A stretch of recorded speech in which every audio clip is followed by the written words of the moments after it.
Estamos conectados com todos os seres que pensam como pensamos. E também com todos os seres que pensam como não pensamos também. O ideal é que nossa consciência sintonize com a essência consciencial dos seres a quem desejamos comunicar, porque a interferência com ou sem a presença, ou seja, no tete-a-tete ou a distâncias imensuráveis, depende somente da nossa frequência no pensar, no sentir, no falar e no agir. Hoje a nossa temática é o fenômeno.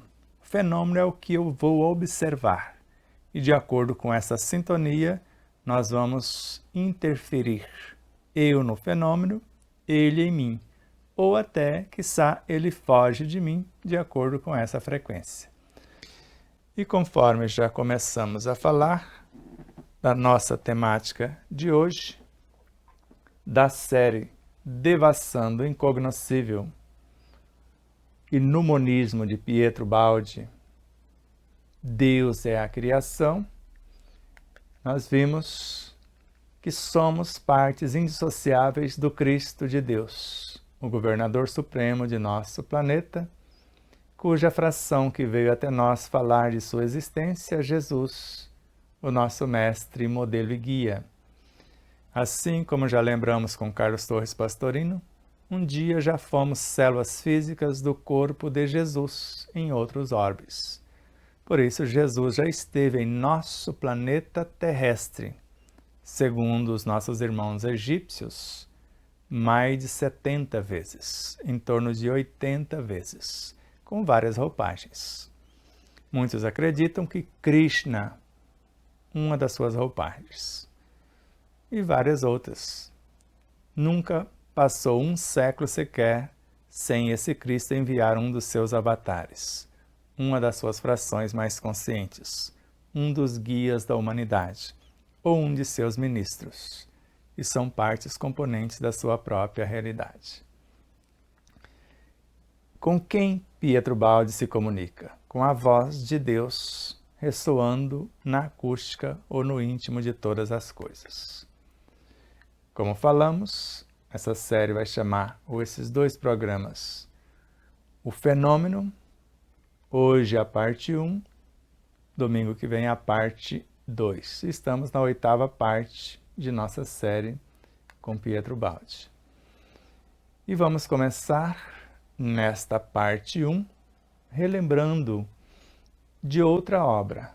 Em nossa apresentação, apenas 3 telinhas da obra Problemas Atuais, do mesmo autor, quando ele falou das origens, das orientações terapêuticas e da patogênese do câncer.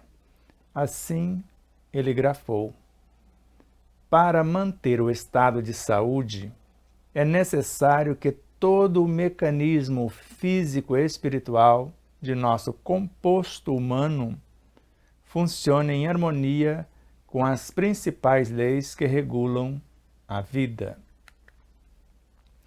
Tudo que existe é vivo, e a ciência não sabe o que seja a vida, porque esta é o princípio espiritual que anima tudo o que a ciência ignora.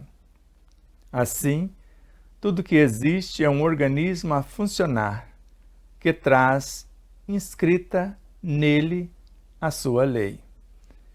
Quem se afasta dessa ordem, a ela volta reconduzido pelo sofrimento. Já mostramos essas telas em outras oportunidades, mas é sempre nobre retornarmos a elas para mais profundas reflexões.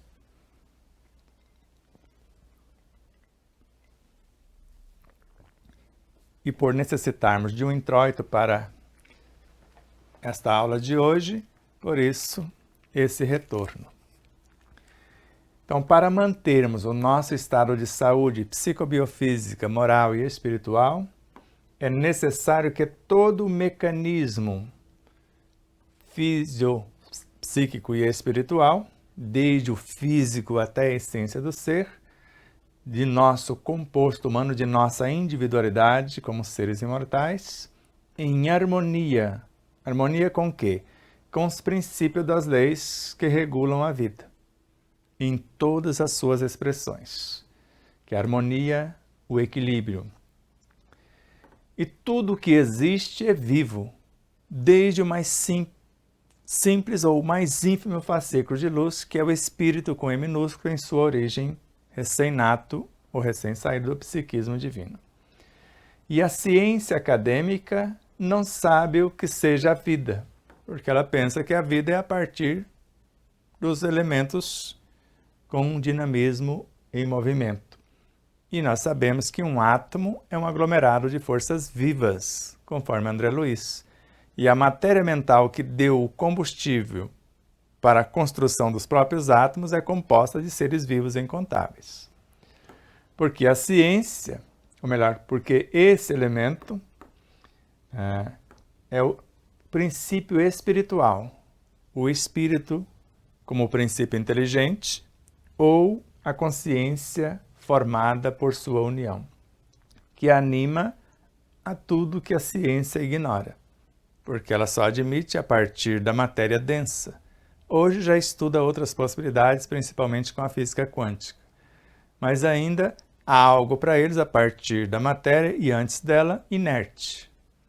Mas eles são surpreendidos com elétrons que são fracionados e duas partes desse elétron, por mais que estejam uma no Japão, outra aqui na Unicamp, que foi o experimento, quando uma gira para um lado, no seu spin, a outra imediatamente gira para o mesmo lado, porque faz parte da mesma realidade.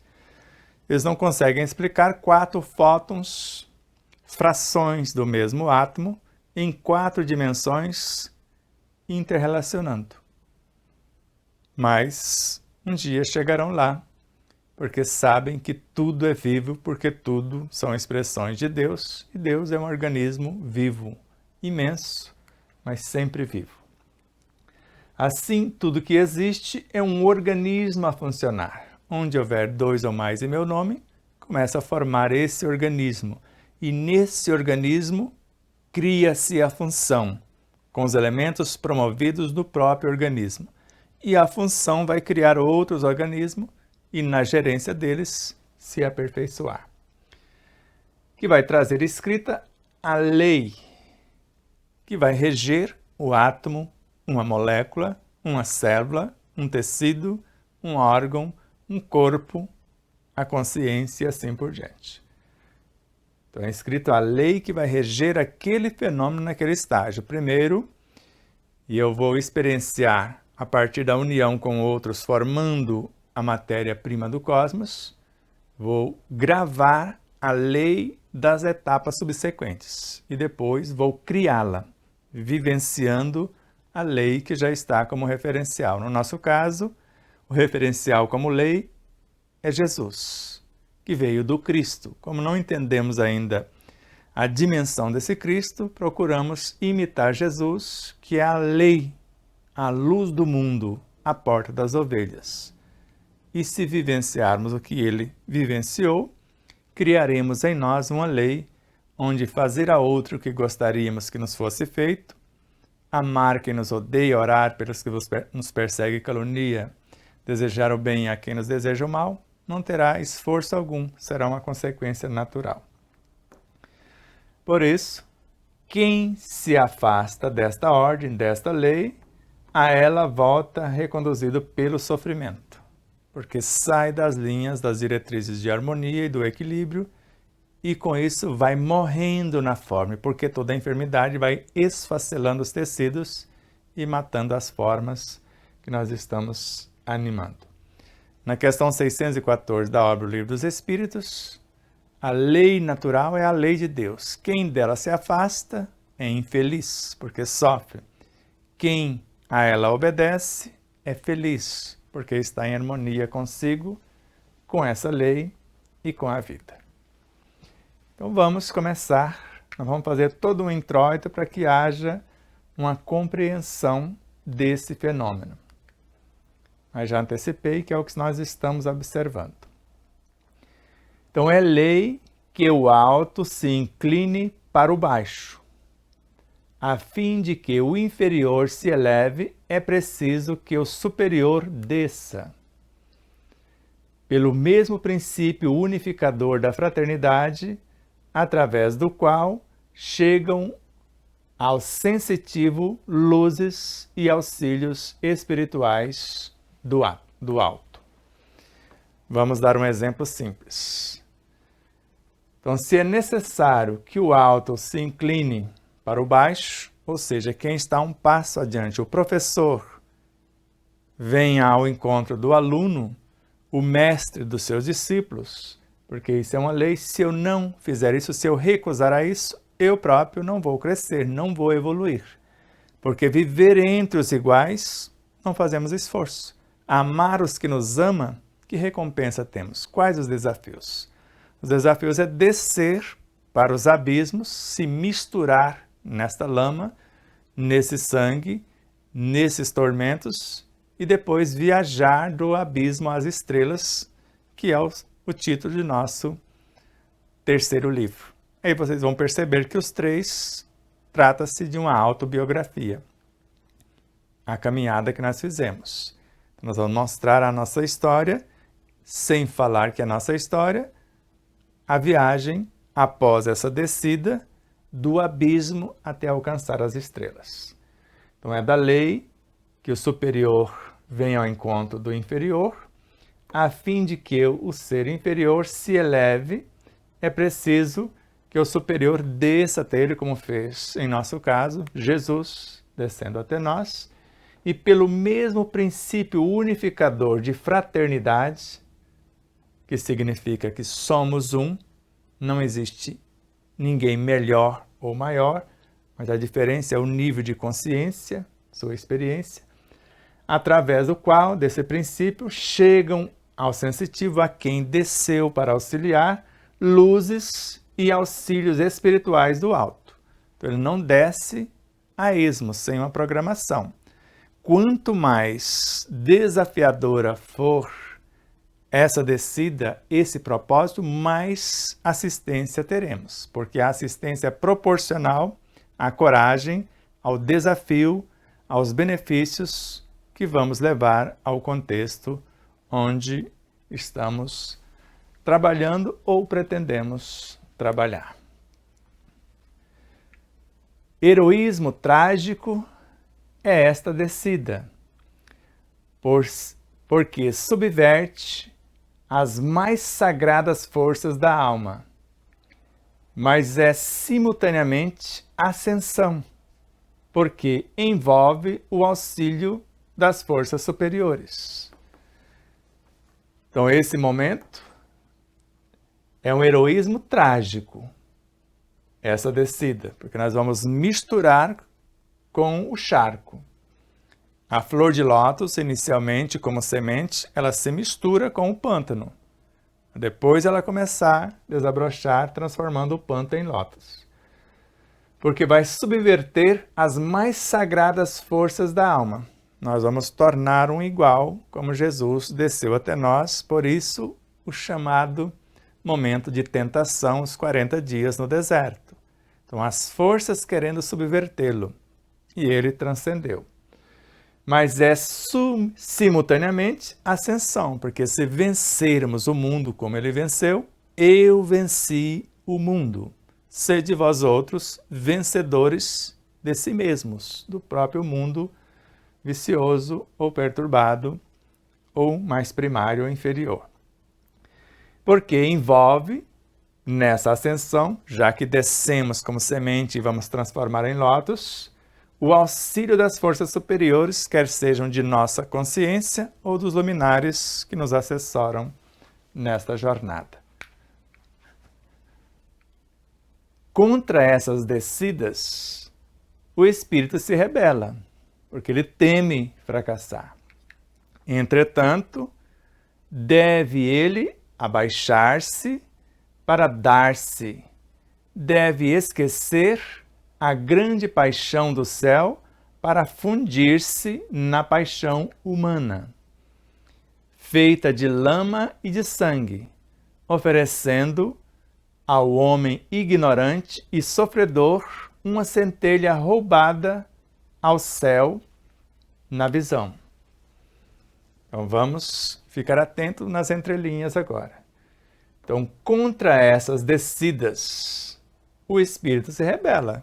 A gente recua. Muitos se rebelam da concepção até o nascimento. Troca-se o espírito porque ele percebe o tamanho do desafio que está enfrentando, a começar no período da gestação, onde para a concepção foi tudo as melhores propostas, as mil maravilhas. Depois já começa as desavenças entre o casal, às vezes no meio.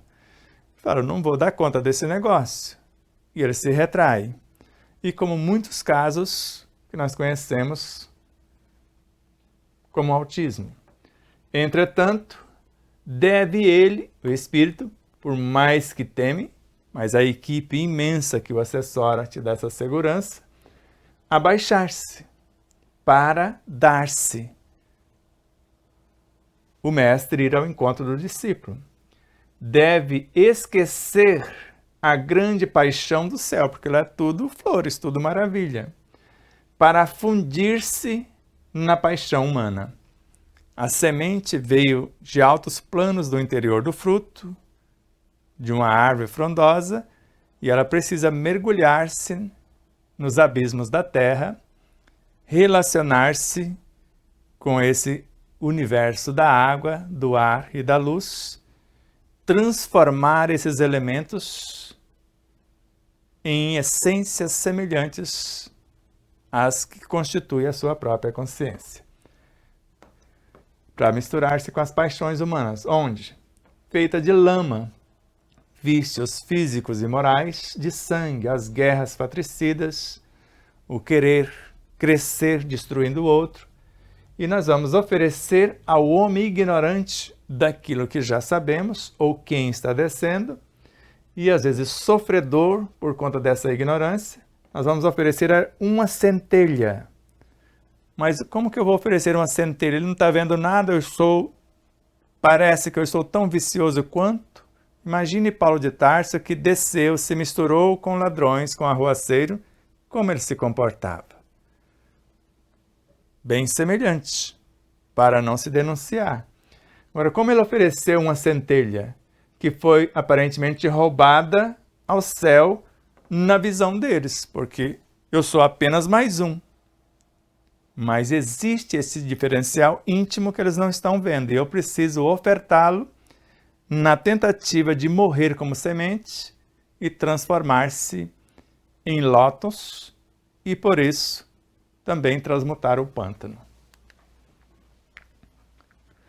Por isso, embora seja julgado misantropo, orgulhoso ou louco, tem o direito à solidão, para encontrar de novo o céu, para ele receber novas forças, para reunir-se às hierarquias dos seres superiores que descem em cooperação.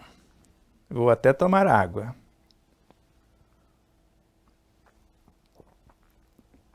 Faltou até o fôlego agora. Então, por isso, embora sejamos, ou quem desce, julgado misantropo, alguém que não quer se relacionar, não quer se misturar, é avesso ao relacionamento com esses mais ignorantes.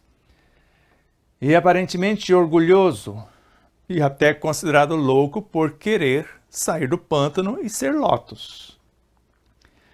Então, eu tenho direito à solidão. O estado de depressão, que é esse estado de solidão, de meditação, de introspecção, de solidão no sentido da enfermidade, isolar-se para buscar, e não depressivo de enfermidade também. Então, para encontrar de novo o céu, a reconexão com a sua essência por intermédio da espiritualidade, da religiosidade ou da vivência de algo nobre ou enobrecedor. Para dele, né, desse mundo espiritual, receber novas forças, que eu estou reconectando com o céu, que é a minha consciência ou o mundo espiritual, para dele receber novas forças, como se fosse uma plantinha que você vai regar, colocá-la no sol, numa corrente de ar, e para reunir-se às hierarquias dos seres superiores que descem em cooperação, que às vezes estão ali, como Clarencio estava em torno de André Luiz, mas por não criar essas condições, por não reconhecer que existe essa essência, ele não abria, não dava brechas, não dava abertura para que eles fossem percebidos. Tanto que quando ele deu, ele perguntou a Clarencio, mas por que demorou tanto? Clarencio respondeu, sempre estive aqui. Quer dizer, sempre estive contigo, mas você não deu esses insights, não quis conectar-se com a sua própria essência, com Deus e conosco. Não se pode sujeitar aos preconceitos da ciência um fenômeno que, nos seus resultados, a domina. Então a ciência não tem condição, se ela não compreende nem o que é a vida, nós não podemos sujeitar esses fenômenos e explicar isso à luz da ciência, porque os chamados cientistas não vão entender isso. E esse próprio fenômeno é tão grandioso em relação à ciência que ele domina a própria ciência, principalmente em todos esses projetos de descida e depois de ascensão ao abismo e depois rumo às estrelas.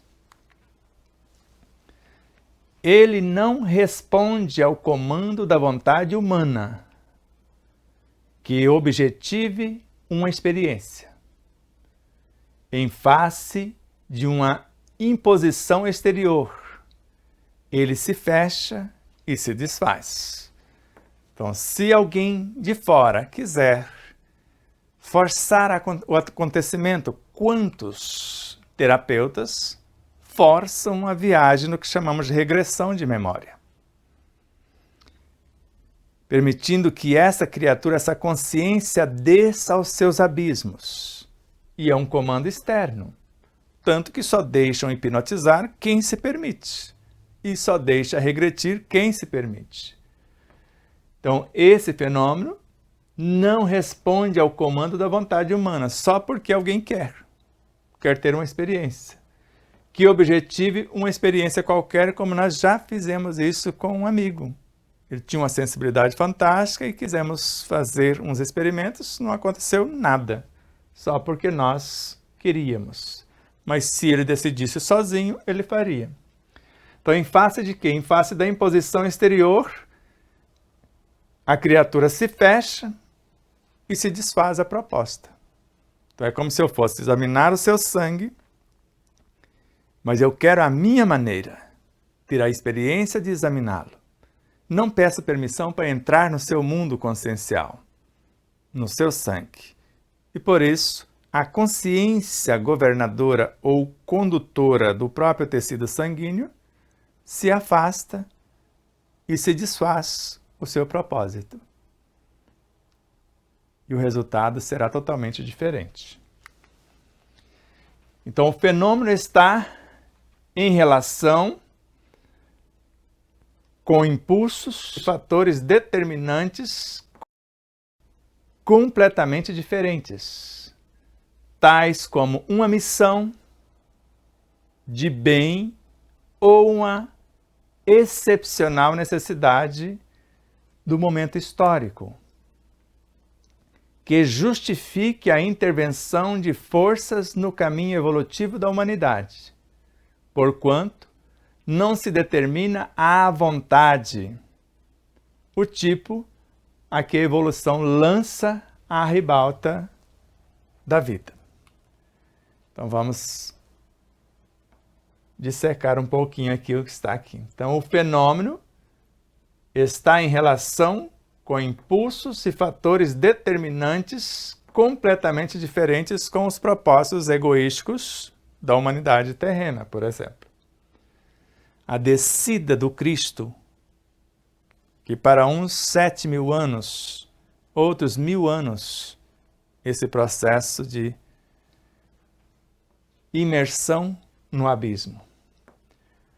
Tais como uma missão, então temos, ou esses seres têm essa missão para que esse fenômeno aconteça, desse psiquismo fazer essa descida, e essa missão de semear o bem, ou uma excepcional necessidade no momento histórico, um avatar nasce como um presidente de uma nação, como alguém que se destaca no mundo, como Martin Luther King, Mahatma Gandhi, o Buda e vários outros, como Chico Xavier, como Divaldo Pereira Franco e tantos outros luminares, para deixar a sua marca histórica na transformação ou no despertar dessa humanidade. Então, algo que justifique esta intervenção desses avatares ou dessas forças superiores no caminho evolutivo da humanidade. Algo está acontecendo e vai acontecer agora com a descida de mais de 2.500.000 espíritos de alta hierarquia para dar esse impulso mais uma vez, em nome da Força Suprema. E por mais que a ciência, alterando o tempo, controlando a comunicação, fazendo tudo isso é um cisco em relação à potência desses seres. Isso não representa nada para eles. Interferência alguma no seu psiquismo e principalmente uma egrégora com essa quantidade de seres. Ou se ajuntam com eles para o bem, para a justiça, para a paz, para o equilíbrio, ou desocupam o espaço. Porquanto não se determina à nossa vontade esses fenômenos.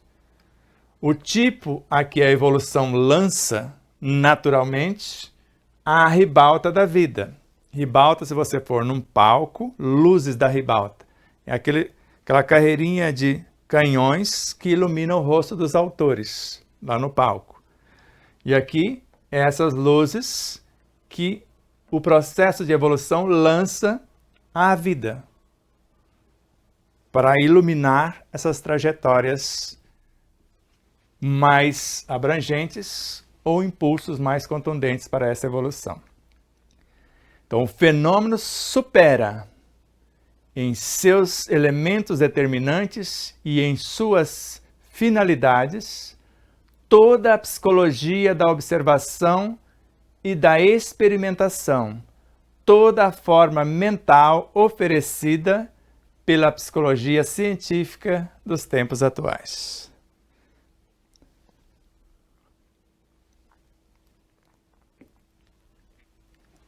Por isso, dois desses avatares que desceu nesses abismos, falou, ninguém segura o que está por vir. Um chamou de tempestade, o outro com outro nome, mas é a mesma coisa. Porque o fenômeno, quem desceu e a equipe que desceu para auxiliá-los, supera em seus elementos determinantes e em suas finalidades de libertação da humanidade toda a psicologia da observação e da experimentação que eles têm, paranormais que controlam a mente dos outros, que matam pessoas, que causam infartos, AVCs, etc. Tem isso, mas isso vai ser um cisco em relação à potência desses seres. Então, toda a forma mental oferecida pela psicologia nesses treinamentos, nessa psicologia científica, dos tempos atuais, nada dos que aqui estão tentar fazer vai impedir esse processo de transformação da humanidade. Esse salto quântico na evolução do planeta. Nesses fenômenos, a mentalidade da desconfiança, da dúvida pré-concebida, que é a base da seriedade científica, pode ter poderes inibitórios sobre o fenômeno e estorvar sua verificação.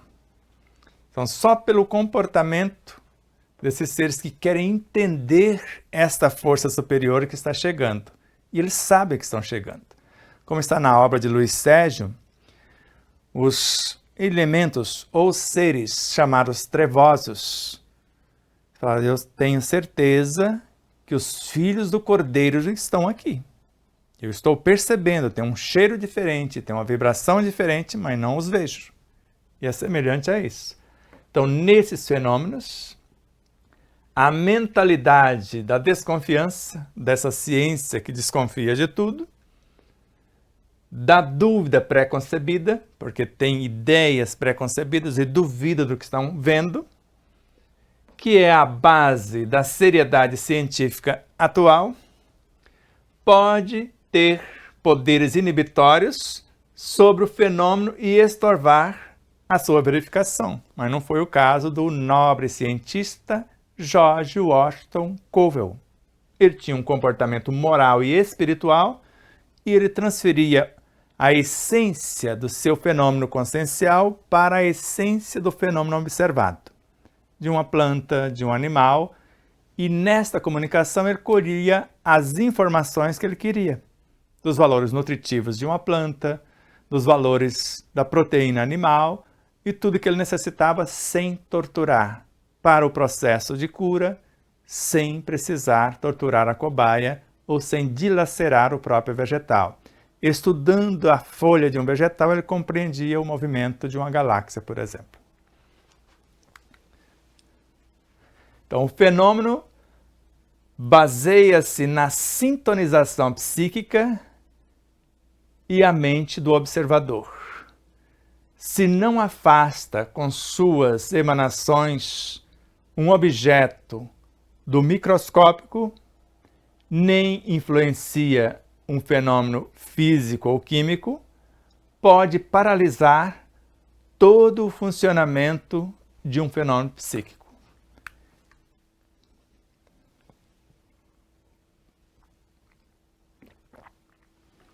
Então veja a beleza disso. Então o fenômeno, a comunicação da minha essência consciencial para compreender o fenômeno, amar o fenômeno, ser o fenômeno, uma transfusão da minha alma para dialogar com a alma do fenômeno, como vocês viram no primeiro livro, viu nessa série e consta também no segundo livro. Não se trata de transformar, ou melhor, de somar fatos, de conhecimentos, de detalhes, mas de mudar a nós mesmos. Nós vamos ser os instrumentos da própria pesquisa. É o meu corpo, o meu perispírito, a minha mente, a minha consciência que vai comunicar-se com o fenômeno e, nesse diálogo amoroso, entender as realidades. Então, o fenômeno baseia-se na sintonização psíquica e a mente do observador. Então, a sintonia-se da minha consciência com a minha mente, se não afasta suas emanações, o objeto microscópico. Então, eu estou observando um objeto microscópico, um verme, um vírus. Aparentemente, eu não vou afastar a massa física, o vermes, o vírus. Nem influencia um fenômeno físico ou químico com esse poder. Então, a parte física, química, eu não consigo mudá-lo de lugar, às vezes aparentemente não influencio, mas eu posso paralisar, todavia, o funcionamento de um fenômeno psíquico que coordena a parte física e química. E aí a parte física e química vai dissociando porque não tem mais o comando. Por isso, vocês vão ver a seriedade disso para quem está examinando o tecido sanguíneo de alguém ou qualquer parte de seu DNA, numa biópsia e etc. O fenômeno tem suas defesas e se retira em face da ameaça à sua vitalidade. E, então, a ciência não consegue a observação e sim a destruição. Não conseguiu observar o tecido e mata o tecido. E qual resultado terá? Então, o fenômeno que está sendo observado pode ser um vírus, pode ser uma bactéria, pode ser um verme, pode ser um micróbio, pode ser o sangue, pode ser alguma coisa que está sendo examinada. Então, o fenômeno tem suas defesas. Ele tem uma consciência que o rege no seu mundo psíquico. e ele vai se retirar em face da ameaça à sua vitalidade, à sua morte consciencial.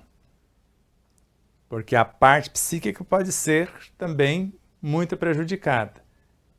E a parte espiritual consciencial, às vezes sofrendo certos abalos.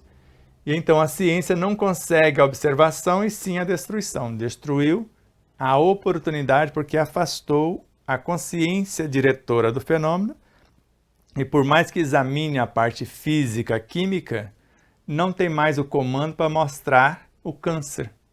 Então a consciência ou a parte psíquica do câncer que gerenciava aquele tecido celular não está mais presente, então não dá para definir o comportamento daquele câncer, por exemplo.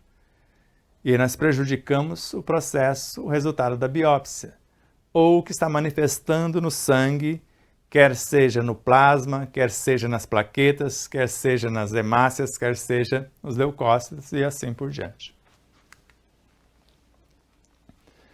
Então, o mínimo choque pode desagregar esses fenômenos delicados de um psiquismo que, abandonado aos velhos caminhos tradicionais, se aventura num voo por rotas supersensórias.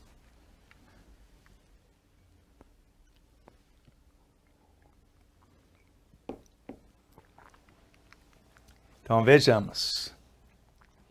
Então, o mínimo de choque pode desagregar esses fenômenos delicados do mundo atômico, subatômico, intraatômico, infraatômico, mundo mental e etc.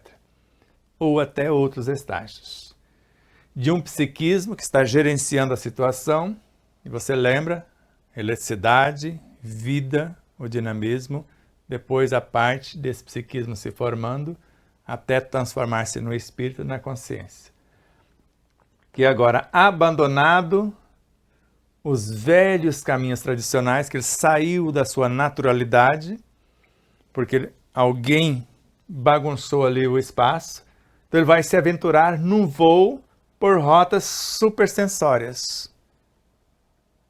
A parte sensória em nós, a nossa percepção que nós chamamos de sensação dessa sensibilidade. Ele vai por rotas, porque alguém com as suas instâncias psíquicas está afastando daquilo que ele gerencia.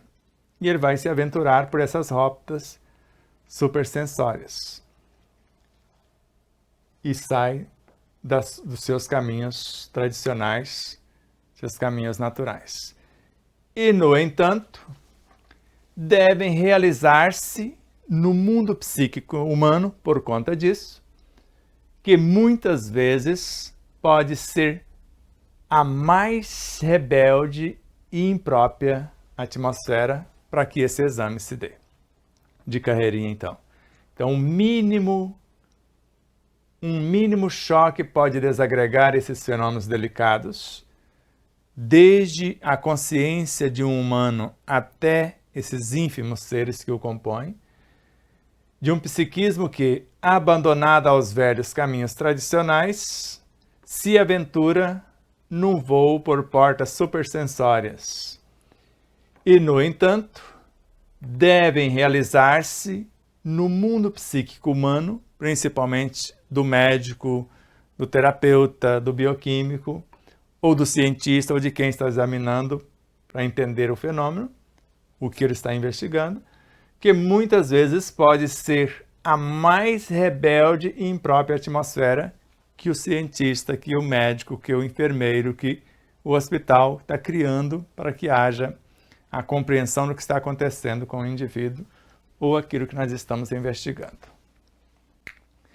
Veja a situação agora, que é a tela mais contundente nesta aula. Basta o estado de ânimo da dúvida para determinar uma corrente negativa demolidora, ao passo que a fé, qualidade antiobjetiva, por excelência, tem a máxima força criadora. Por isso que a ciência sem a fé é cega, é manca, melhor dizendo. E a fé sem a ciência, que é o conhecimento, é cega, que é o que chamamos de fé cega. Então basta um estado de ânimo da dúvida. Eu estou duvidando de mim mesmo, de alguma coisa, etc., para determinar uma corrente negativa demolidora daquilo que eu estou investigando. Seja um tecido humano, animal, vegetal, algo do reino mineral ou até da matéria mental ou de outros fenômenos. Ao passo que a fé, que é o conhecimento de causa, juntamente com o quesito espiritualidade, a parte moral, que é uma qualidade anti-objetiva, porque ela é subjetiva, não se vê, não se apalpa a fé, nesse sentido, que é um fenômeno anti-objetivo por excelência, porque é totalmente subjetiva, tem a máxima força criadora, porque eu sei o que eu estou fazendo. A indulgência atrai, porque eu sei o que é a indulgência, ela calma, ela reergue. Se for aqui no caso da dúvida, eu vou para o julgamento que vai afastar, que vai desencorajar, que vai irritar quem eu desejava consultar. Eu estava consultando fulano, mas dependendo do meu comportamento, eu estou afastando o paciente de mim, como terapeuta, pelo meu modo de ser, pelo meu comportamento no agir. Por isso, esse cuidado extremo. Importa que o observador faça um severo exame, que é o que chamamos de exame de consciência, que aqui vai começar o introito para que lá na frente a gente entenda o que é um exame de consciência. Então, importa que o observador faça um severo exame de suas qualidades psíquicas, que também são sinônimos de morais, de espirituais, porque estas pesam sobre o fenômeno, o que ele está fazendo, o que ele está investigando. É indispensável que ele limpe moralmente sua alma e a do ambiente onde ele se encontra. Também uma tela contundente nesse cenário. Então, se aqui vimos que basta um estado de ânimo da dúvida para determinar uma corrente negativa demolidora do que eu pretendo, de enxergar a realidade no tecido sanguíneo de alguém, no tecido ósseo, no tecido muscular, no cerebral, e etc, etc. Ou num vegetal que eu estou investigando, num animal, e etc.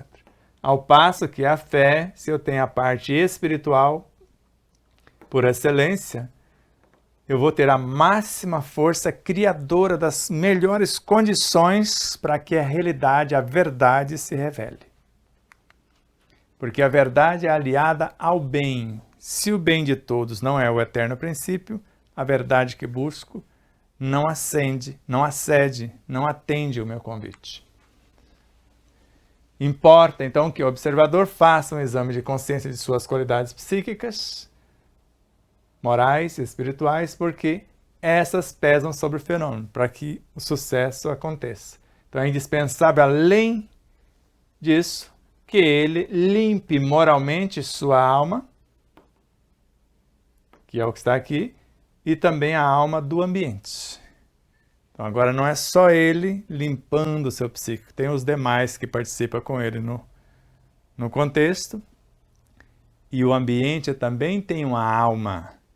Às vezes eu vou precisar de música, eu vou precisar de oração, de meditação, e além de alinhar-me de dentro para fora com essa harmonia, com esse equilíbrio, eu preciso agora elevar isso para todo o ambiente onde eu me encontro, onde está o que eu estou observando, para criar a ambiência, as condições para que a verdade se revele. No campo psíquico, um estado de ânimo presente no ambiente é um elemento que se introduz na combinação que se estuda e, por isso, tem ele importância.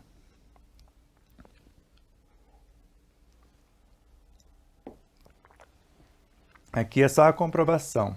Então, nesse campo psíquico do ambiente, da criatura, do investigador, do observador, do cientista, um estado de ânimo, agora de algo positivo, de fé, de espiritualidade, presente no ambiente, é um elemento que se introduz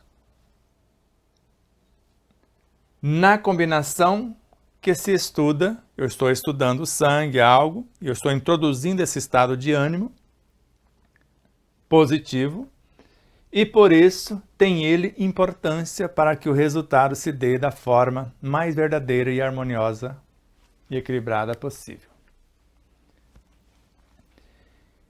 E como uma operação cirúrgica pode representar graves perigos se realizada em ambiente contaminado por micróbios patogênicos, do mesmo modo é necessária em nosso campo a esterilização psíquica do ambiente, quer seja do ambiente espiritual, mental, moral e etc., ou da ambiência do mundo físico onde nós estamos trabalhando.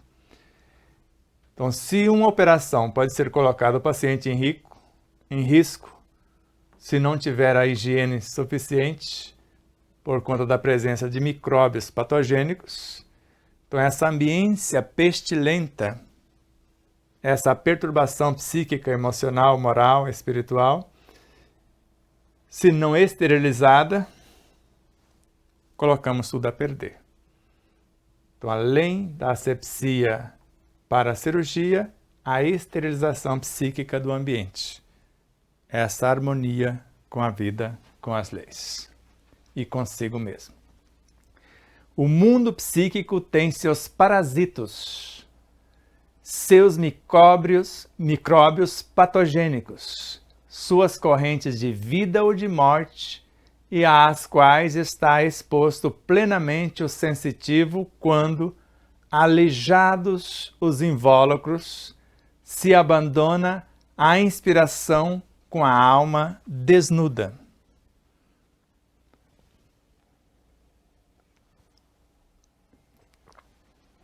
Está ficando interessante, não está? Agora, o mundo psíquico tem seus parasitos, seus micróbios patogênicos. Num átomo já tem esses parasitos. Larvas mentais, vibriões psíquicos, vírus, são criados pela mente.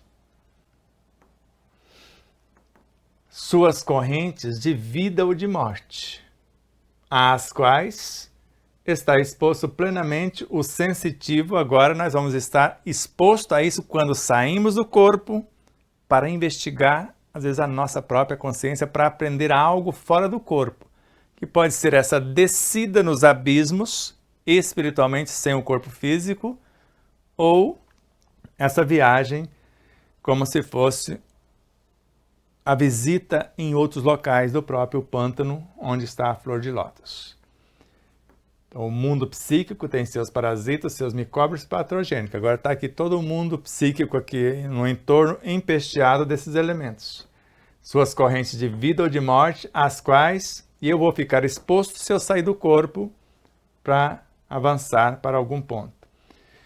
E eu vou ficar, exposto plenamente, porque eu estou alijado, eu estou fora do meu corpo físico e tem uma certa proteção desses elementos. Porque eu estando aqui, é como se eu ignorasse, eu mudo a frequência. E lá não tem como. Porque eu estou sem esses invólucros e estou abandonado à inspiração com a alma desnuda. Como que é isso? É o que está na próxima tela. Veja. Ele é um organismo vivo, vulnerabilíssimo em sua delicadeza, e o mínimo choque psíquico de que o mundo está cheio constitui para ele uma ameaça e um perigo. Por exemplo, estamos lá nas chamadas reuniões mediúnicas, que os aventureiros que não gostam, não são adeptos ao estudo, à transformação moral, quer se desdobrar na chamada apometria para o que nós chamamos de interferência na vida alheia, sem ter os valores morais para tal e o conhecimento devido. E quando eu saio, se um choque desse, às vezes até pela presença de quem está na plateia ou na sustentação, muda esse ambiente psíquico, eu posso sofrer um ataque tão grande fora do corpo que isso reflete no meu físico e haver lesões no mundo físico, como nós já presenciamos. E às vezes até a morte dos elementos. Pode chegar a isso. Porque agora eu sou um organismo vivo, só que fora as camadas mais densas que estariam me protegendo. Só que agora eu sou vulnerabilíssimo nessa delicadeza e o mínimo choque psíquico do ambiente que está sustentando essa saída do corpo e às vezes fora do corpo encontrando pensamentos de uma ambiência mais vasta, que o mundo está cheio, ondas de perturbação de vários porte, isso vai constituir para ele uma ameaça e um perigo fora do corpo. Então, na vida normal, sua sensibilidade é protegida por um manto voluntário da indiferença. Eu não dou atenção para as coisas negativas, porque elas tomam a dimensão da atenção que eu der. Mas, nesses momentos de emancipação da alma fora do corpo, a flor, para desabrochar-se, ou melhor, para assenhorar-se da luz, deve abrir-se até as mais ínfimas corolas. A flor. Então, se ela quer assenhorar-se da luz, porque o vegetal vai transformar luz em alguma coisa. E corolas é o que nós chamamos de pétalas. E o que chamamos de elementos que estão também são os estames, o órgão e os estilos, que são os órgãos masculino e feminino da planta. Na vida normal, eu estou escondido no manto da indiferença. Eu não dou atenção para aquilo que não almejo. Agora, nesses momentos de emancipação, não tem como negar a realidade. E eu preciso estar com a sintonia e uma firmeza, uma espiritualidade acima da média para me proteger. Um vacilo, como nós vemos na obra de Luiz Sérgio, de André Luiz, eu estou indo com a equipe e um vacilo, uma mudança de sintonia, eu caio no umbral e vou para aquela frequência do vacilo e às vezes para me achar dá um trabalhão. Então, se uma flor, para assenhorar-se da luz, ela deve abrir-se até as mais ínfimas corolas, eu como alma, para entender o fenômeno observado, eu saí do corpo para investigar aquela situação e eu preciso me despir, apresentar-me nu, para que o outro veja quem eu sou de fato. Então, a visão da verdade é uma ascensão do espírito para a unidade, porque eu estou buscando a verdade das coisas, da vida. Então, a pesquisa científica, nesse nível, é oração, é religião, é santidade. E não pode prosseguir a não ser sintonizando-se com a harmonia do universo.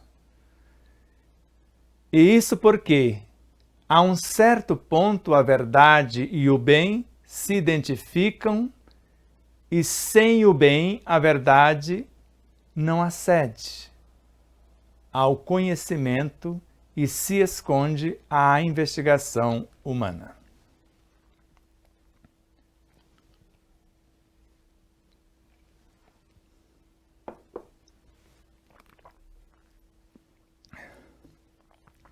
É aonde ele disse: jamais o cientista imaginou que para compreender o fenômeno, amar o fenômeno, vivê-lo, precisasse da sua transformação moral, porque ele teria que despir-se nesses moldes para falar com a essência do fenômeno investigado. Então, a visão da verdade, que nós queremos entender a verdade das coisas que estamos investigando, é uma ascensão do espírito para a unidade, para ser um com Deus, para enxergar tudo como expressões de Deus. A pesquisa científica neste nível, para o cientista que chega a esse quilate, ela é oração.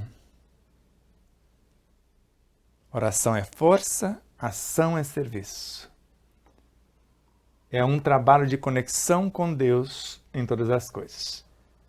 Religião ou religiosidade, espiritualidade operante. É santidade e não pode prosseguir a não ser para essa santidade, para essa oração e etc., se não for com a harmonia do universo. Estamos aqui para contribuir com a harmonia do universo, além da evolução pessoal. E isso porque, se eu quero entender a essência da vida, das leis, das coisas e esse fenômeno observado, a um certo ponto a verdade e o bem se identificam. E sem o bem de todos é o eterno princípio, e eu não estou interessado no bem de todos, mas apenas em descobrir algo para ganhar dinheiro, a verdade não se acende, ela não se revela. Ela não atende ao meu convite, ao conhecimento que eu estou buscando. E se esconde à investigação humana. Aí eu tenho um resultado falso. E vendo a ideia, como vendeu Louis Pasteur, que são os vírus, micróbios, vermes, ultravírus, etc., que causam as doenças. E Claude Bernard tinha essa sensibilidade, tinha essa moralidade, era uma oração, uma religião, uma santidade. Falou, isso não é verdade. Não é esses pequeninos, mas sim o ambiente, esse psiquismo do ambiente que está causando a enfermidade. E Anthony Béchamp foi mais além do que Claude Bernard. Falou, e a doença em si é criada pelos parasitos das mentes do próprio doente, que estão na intimidade dos átomos, moléculas, células, tecidos, etc. E é esses elementos que ele chamava prótides, que geram as enfermidades. Cria esse pântano para tentar sufocar a flor de lótus. Mais uma parte. Aqui foi como se fosse uma abordagem numa angulação e agora a continuidade avançando para o centro.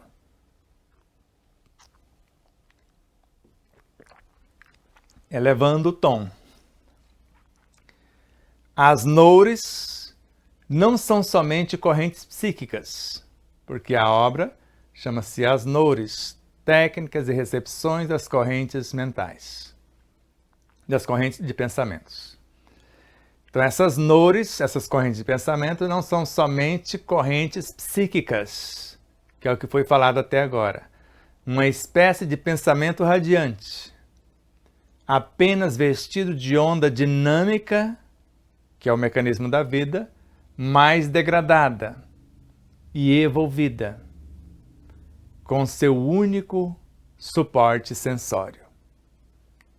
Não é só isso.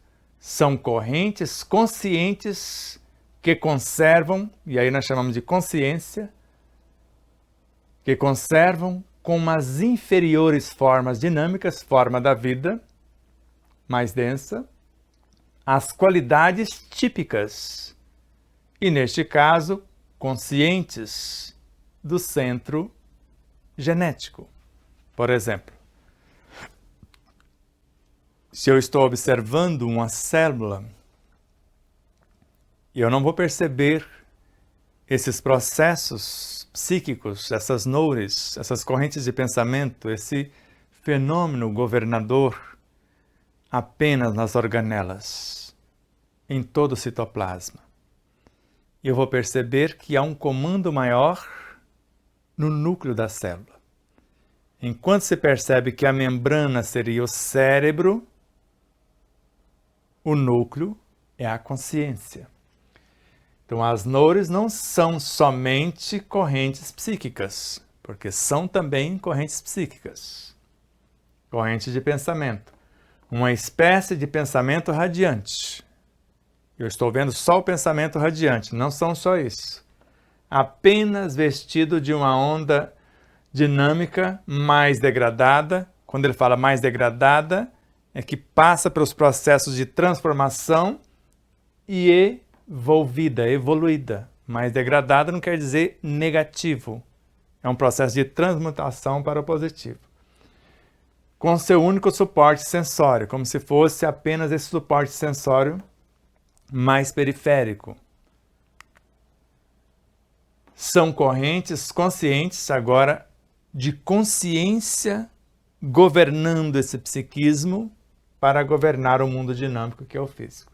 Então, conscientes e conservam essas correntes conscientes como as inferiores formas dinâmicas, como a vida com seu psiquismo também conserva, que é o que nós chamamos de um material genético, as qualidades típicas desta genética, dessa hereditariedade, e nesse caso, aqui, conscientes do centro genético. Eu estou aqui com a mente falando com vocês, mas estou consciente do meu centro genético, que é a minha superconsciência, que existe algo acima de mim. E as organelas conscientes que o que decide de maior, o genótipo e o fenótipo, está no núcleo celular. A reprogramação desse estado de consciência vai cessar o efeito desolador que está acontecendo no citoplasma ou em todo o restante fora do núcleo. Ali está acontecendo o fenótipo. O efeito. Mudando a causa, o genótipo, tudo se acalma. Porque é esse centro genético que está governando a célula como um todo. E não existe só no plano físico, mas no modelo organizador biológico também, e etc. Então essas correntes não são senão a expansão daquele centro e conservam sua consciência e conhecimento. Aí ele definiu agora o restante. Então muitos pensam, como o nosso mestre doutor Bruce Lipton, principalmente na obra Biologia da Crença, que a parte máxima da célula é a sua membrana. Que é o cérebro físico, sim, mas não é o cérebro psíquico, que é o núcleo. E não é a consciência que está fora do próprio núcleo celular, porque aqui está a parte física, e a consciência está segura no modelo organizador biológico, no degrau de cima. Se morrer o DK, a parte que nós chamamos de genótipo, fenótipo, lá continua a matriz que pode refazer-se com suas memórias. Então essas correntes não são senão, ou essas correntes são a expansão daquele centro, daquela consciência que veio do modelo organizador biológico, mudando o genótipo, alterando o fenótipo, e conservam a sua consciência e o conhecimento para fazê-lo. Conceitos abismais, porque não sabemos imaginar ondas que possuam tais qualidades. Ondas que têm consciência. Então parece conceitos abismais, que pareciam para a ciência ou para certos cientistas, ou para certos ramos da ciência e cientistas que não têm essa espiritualização, são coisas abismais. Conceitos abismais, e também no bom sentido, nos abismos do conhecimento, porque não sabemos imaginar ainda ondas que possuam tais qualidades. Possuam a parte dinâmica física, a parte psíquica, a parte consciencial. Do lado transmissor dessa consciência para a periferia, não devemos enxergar apenas os centros superevolvidos, mais ou menos individualizáveis, como a personalidade no sentido humano do termo. Mas devemos ver também, além dessa personalidade humana, como já mostrei, a alma dos fenômenos. a alma que se manifesta a si mesma, isto é, o psiquismo que existe em todos os fenômenos, o princípio e conceito animador que os assinala e dirige o transformismo contínuo, o eterno tornar-se.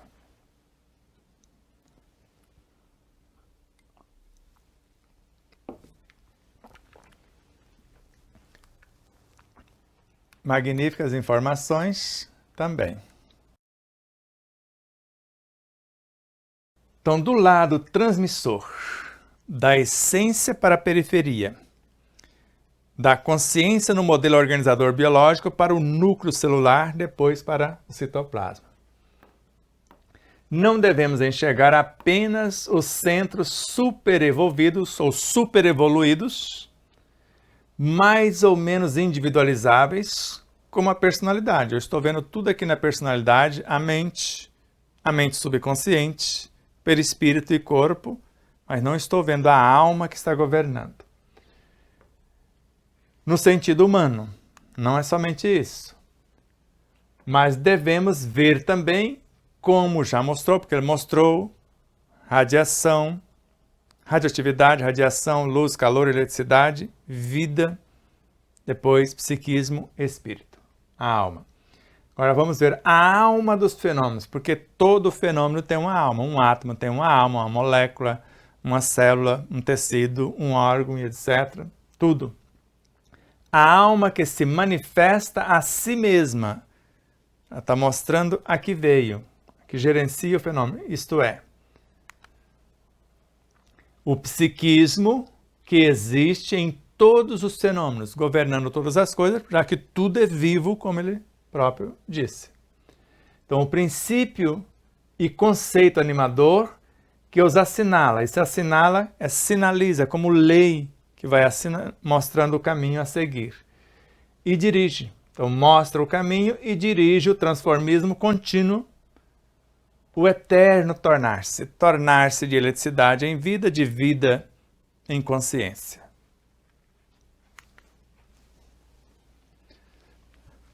Ainda que é preciso haver compreendido o espírito dos meus escritos.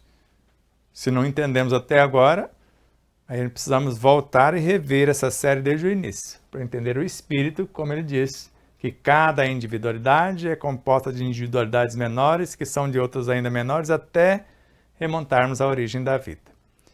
E somos unidades, componentes de algo maior, que outras ainda maiores, até o todo, o arquiteto, o Senhor Supremo. E ele também falou, esses inscritos não foram apenas para ser lidos, mas para ser vividos. E só quando vivenciamos, compreendemos o que ele está dizendo.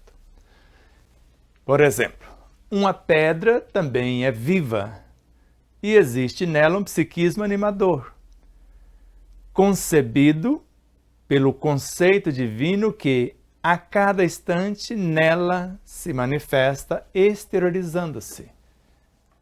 É aquela aula inicial que nós mostramos que no início Deus expressa de dentro para fora, trazendo a sua essência da unidade para a variedade. A variedade se une, compondo a unidade e criando a lei para geri-la.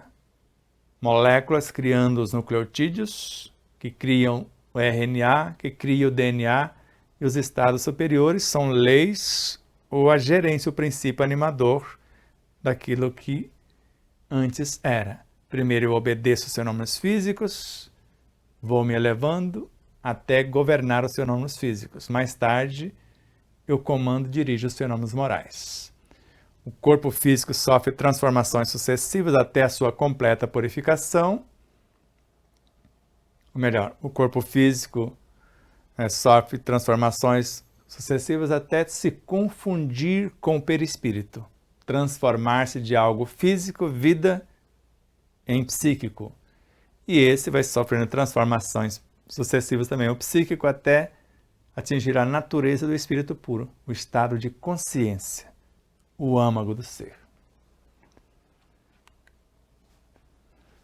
Por isso, também uma pedra ou o mais simples fenômeno químico ou físico, desde um elemento infraatômico,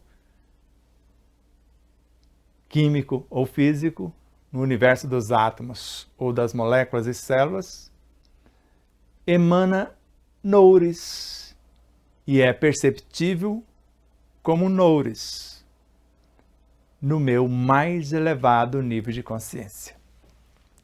Então, ele viajando para esses estados conscienciais, ele percebeu também uma pedra ou mais simples fenômeno químico ou físico, pode imaginar aí, fica à vontade, ele percebe que emanava noures, essas correntes de pensamento, esse psiquismo manifestado, essa essência consciencial, e para ele é perceptível como noures. E nós vimos bem aqui o que são noures. Então, no meu mais elevado nível de consciência. Então, ele se despiu, ele se desnudou, ele foi, e nós vamos ver isso magnificamente na aula seguinte, como ele fez. Então, neste plano, todo o universo se transforma em noures, num grande organismo. A evolução que passa do plano físico ao dinâmico e ao psíquico. Plano físico, você pode imaginar a eletricidade, depois a vida, agora ao psíquico. Transforma todo o universo num psiquismo e em psiquismo se transforma como sua real e nova forma de ser, desde que nessa nova dimensão eu saiba apresentar-me conscientemente, que é o que nós vamos ver na aula seguinte, ele fazer isso. Então, neste plano de consciência elevada, como nós vimos aqui, né, no mais elevado nível de consciência, então, nesse plano de mais elevado nível de consciência, todo o universo para ele se transforma em noures. Tudo, porque tudo são partículas menores compondo um todo. Então, a evolução que ele percebe nesse dinamismo, que passa do plano físico ao dinâmico e depois ao psíquico, transforma todo o universo num psiquismo, num grande organismo, um organismo único, e em psiquismo, esse próprio elemento se torna, porque é parte integrante e consciente dessa realidade. Então, com sua real e nova forma de ser, sabe agora o que está acontecendo. Desde que nessa nova dimensão, ele só percebe isso, eu saiba apresentar-me conscientemente. Saber o que está acontecendo. Do contrário, não vai entender nada. Tudo que existe exala pensamento, e assim eu sinto o universo como um possante organismo conceptual. E agora, nesse estágio de consciência, no mais elevado nível de sua consciência, creio que ele está já na superconsciência, tudo que existe exala pensamento. Ele pode conversar com tudo que compõe o universo.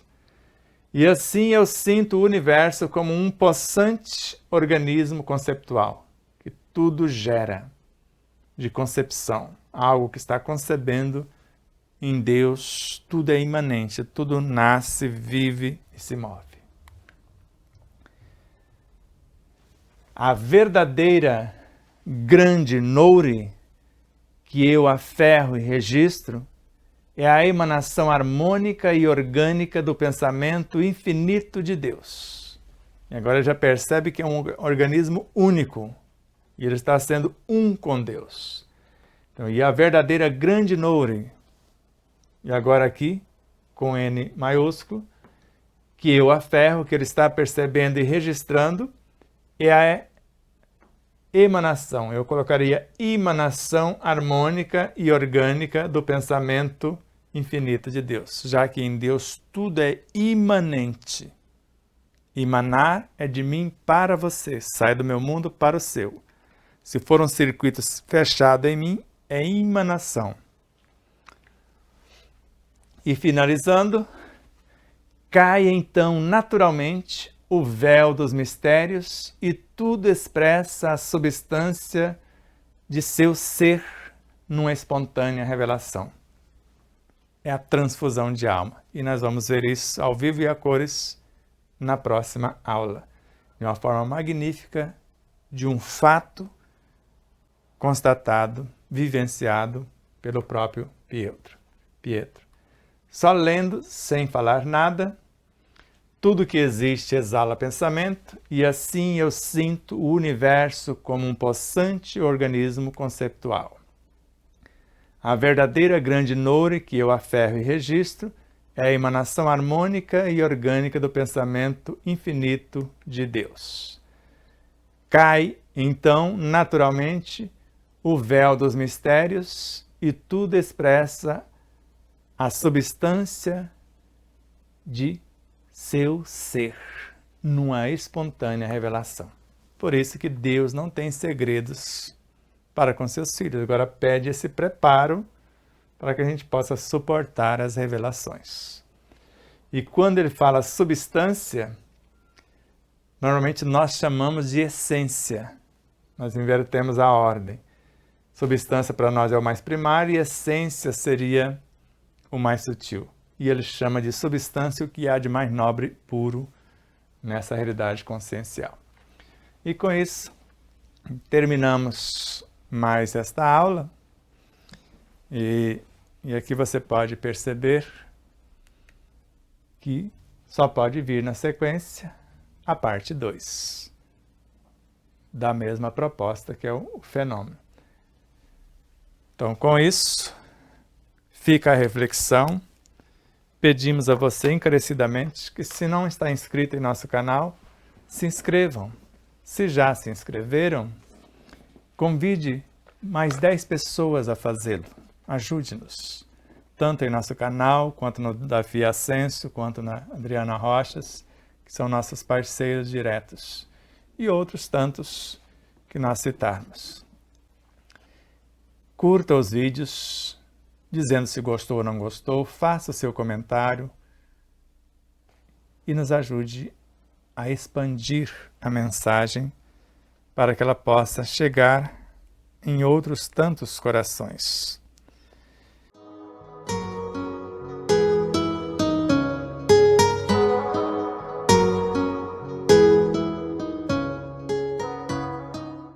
E aí, você já adquiriu o seu exemplar da obra O Despertar da Consciência de Sol da Terra à Luz do Mundo? Ou até O Despertar da Consciência do Átomo ao Anjo? Basta você passar uma mensagem em nosso WhatsApp 11 9 7444 0770 e falar com Neuza Leal. Faremos chegar o exemplar ou os exemplares até você, com ou sem o autógrafo. Desde já, infinita gratidão.